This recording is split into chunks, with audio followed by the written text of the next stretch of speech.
हमने प्रोग्राम किया था सी पैक में कि खुदा ना खास्ता हमारे कंसर्न्स थे कि शायद सी पैक कुछ स्लो डाउन हो गया है, कुछ प्रोजेक्ट के अंदर प्रॉब्लम है।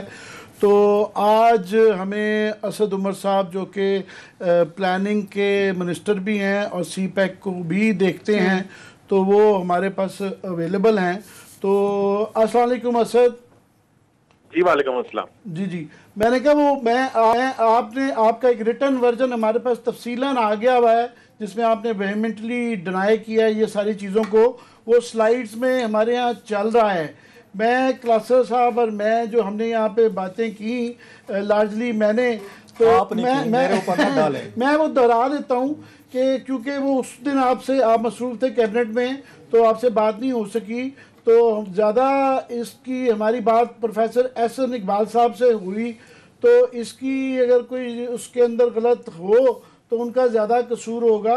दो बातें थी प्राइमरीली उन्होंने कही।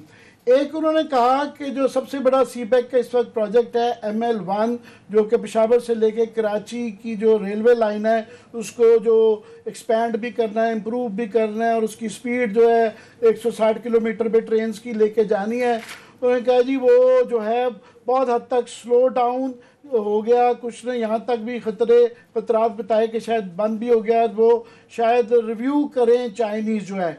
उनका ये कहना था कि उसकी बुनियादी वजह ये है कि 15% जो चाइनीज़ इन्वेस्टमेंट प्रोजेक्ट्स आ रही है तो पाकिस्तान को जो कंपोनेंट डालना था उसमें 15% डालना था कि जबकि गवर्नमेंट ऑफ पाकिस्तान ने यानी आपने उसके अंदर सिर्फ 6 अरब रुपया डाला है जो कि सालाना 125 अरब रुपए के करीब जो है ना 125 अरब रुपए सालाना बनता था। ये 6 अरब उसके 15% नहीं बनता, वो 18-20 अरब होना चाहिए था। एक दूसरा उन्होंने जो इल्ज़ाम लगाया था वो ये था कि क्योंकि आपने PSDP को 50% तकरीबन स्लैश कर दिया है तो वो इंफ्रास्ट्रक्चर जो कि स्पेशल इकोनॉमिक जोन्स जो बनने हैं 9 तो उनके लिए कम पैसे दिए गए हैं और गवर्नमेंट ने अपनी कमिटमेंट्स पूरी नहीं की हुई हैं। उसकी वजह से जो है चाइनीज़ जो है वो बैकआउट कर रहे हैं। Floor is yours.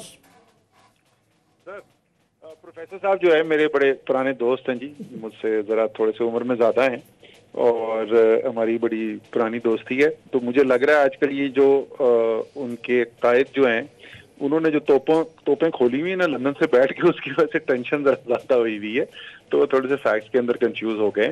दोनों चीज़ों को बता देता हूँ जी। ML1 के अंदर जो है चीन ने जो इब्तदाई ऑफर की है वो ये है कि 85% वो फाइनेंसिंग करेंगे और 15% जो है वो पाकिस्तान करे।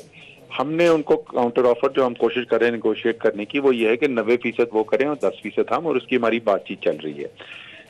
6.8 अरब डॉलर का प्रोजेक्ट है।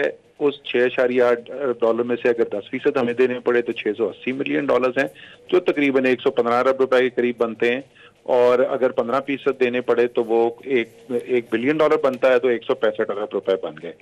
ये मंसूबा जो है ये शुरू होना है 2021 के अंदर और ये खत्म होना है, मुकम्मल होना है 2029 में, 8 साल के अंदर। इसका जो पहला मरला है वो 4 साल में मुकम्मल होगा और पूरा मंसूबा जो है कराची से तोरखम तक का वो होगा 8 साल के अंदर। तो ये जो 100 कुछ अरब रुपए देने हैं ये 8 साल के अंदर हमने देने हैं, फौरी तौर पे नहीं है, क्योंकि ये अभी एक्नेक से अप्रूवल हुआ है और इसकी जब तक वो फाइनेंशियल क्लोज भरा होगा तो सिर्फ इब्तदाई काम हुआ होगा, तो इसलिए हमने 6 अरब रुपए डाले हैं। लेकिन अगर काम ज्यादा तेजी से हो गया, वो 6 के बजाय 12-18 करने पड़े तो वो भी हम कर देंगे, वो कोई इशू ही नहीं है। दूसरी चीज जो SEZs की उन्होंने बात की, SEZs के जो फैसलाबाद वाला है वो तो पिछले साल उसका इफ्तिताह भी हो चुका और अभी कल ही वो उसके जो चेयरमैन है उन्होंने मुझे अपडेट भेजी थी। बड़ा इंटरेस्ट भी शो हो रहा है, उसके अंदर इन्वेस्टमेंट भी आ रही है, चाइनीज भी वहां पे लैंड ले रहे हैं। दो जो इस साल होने हैं वो सिंध के अंदर धाबेजी है और खैबर पख्तूनख्वा में रशकई है। रशकई तो इफ्तिताह होने जा रहा है, अगले हफ्ते 10 दिन में इफ्तिताह हो जाएगा। धाबेजी जरा सा पीछे चल रहा है। वो दोनों के लिए जो यूटिलिटीज प्रोवाइड करनी है, हमने एनर्जी प्रोवाइड करनी है, उसके 3 अरब रुपए से ज्यादा रखे हैं, जो मुकम्मल जितनी भी रकम रिक्वायर्ड है वो उसके अंदर मौजूद है। आखिरी चीज में सिर्फ ये कर दूं कि ये दोनों वो मंसूबे हैं, ये तो पहले स्टेप 1 से नहीं आगे चले थे जिस वक्त मुस्लिम लीग नून की हुकूमत खत्म हुई है। ना कोई एससीसी फाइनलाइज हुआ था और ना ML1 का कोई अप्रूवल हुआ था, नो CDWP, ना कोई एक्नेक, वो चाइना से तो उसकी दूर की बात। इसी तरीके से कोई स्पेशल इकोनॉमिक जोन जो है उसका अप्रूवल भी नहीं हुआ था। सो ये सारे काम है जो तहरीक इंसाफ की हुकूमत आने के बाद शुरू हुए हैं और अल्हम्दुलिल्लाह बड़े ठीक ठाक चल रहे हैं। मैं जो है आपका पॉइंट ऑफ व्यू आ गया, तो प्रोफेसर साहब अगर दोबारा मेरे पास आपको कॉन्ट्रडिक्ट करेंगे तो दोबारा हम आपको रुजू करेंगे।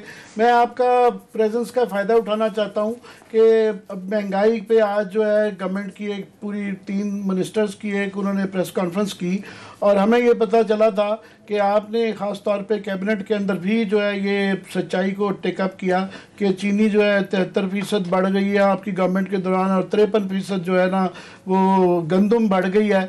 तो आज जो जवाब दिया उन्होंने, उससे तो उन्होंने डाल दिया है कि या अल्लाह पे डाल दिया है और या उन्होंने कहा ये किसानों पे है कि जनाब वो बगैर किसी इंसेंटिव के कोई अनाउंस नहीं किए वो ठीक करेंगे या फिर जो है ना अवाम ठीक करें। जो गवर्नमेंट के 3 कंपोनेंट मैं जो समझता हूँ एक कंपोनेंट उसका पॉलिसी का होता है कि इंपोर्ट एक्सपोर्ट का, उन्होंने मोर लेस एक्सेप्ट ही किया है कि जनाब हाँ हमने ये फोर्स ही नहीं किया था कि बाहर की दुनिया में ज़्यादा महंगी हो गई है गंदम, हमारे यहाँ सस्ती है, वो स्मगलिंग तो फिर होनी ही होती। दूसरा कंपोनेंट उसका वो भी उन्होंने मोर लेस एक्सेप्ट कर लिया कि जनाब जो गवर्नेंस के मसाइल हैं कि चोर बाजारी को रोकने के लिए वो भी हम नहीं कर सके। और तीसरे फिस्कल मेजर जो हैं कि पेट्रोल भी महंगा है क्योंकि महंगाई की ओवरऑल बात हो रही थी और गैस और उसकी तो अलग बात करेंगे।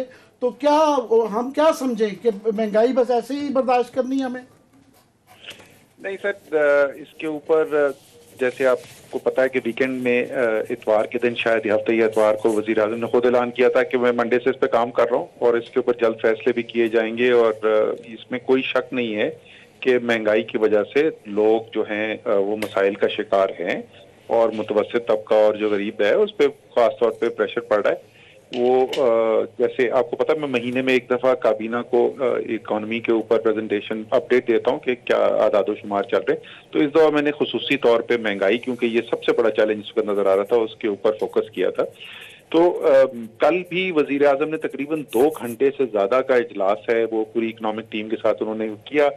मैं उसमें खुद तो शामिल नहीं हूं तो मुझे एग्जैक्टली नहीं पता कि क्या क्या हुआ है, लेकिन ऐसा नहीं है कि सब कुछ अल्लाह पे या अवाम पे छोड़ दिया को। मसलन गंदम की कीमत बढ़ाने के ऊपर समरी जो है वो बन भी गई है, उस पर इब्तदाई बातचीत भी हुई है।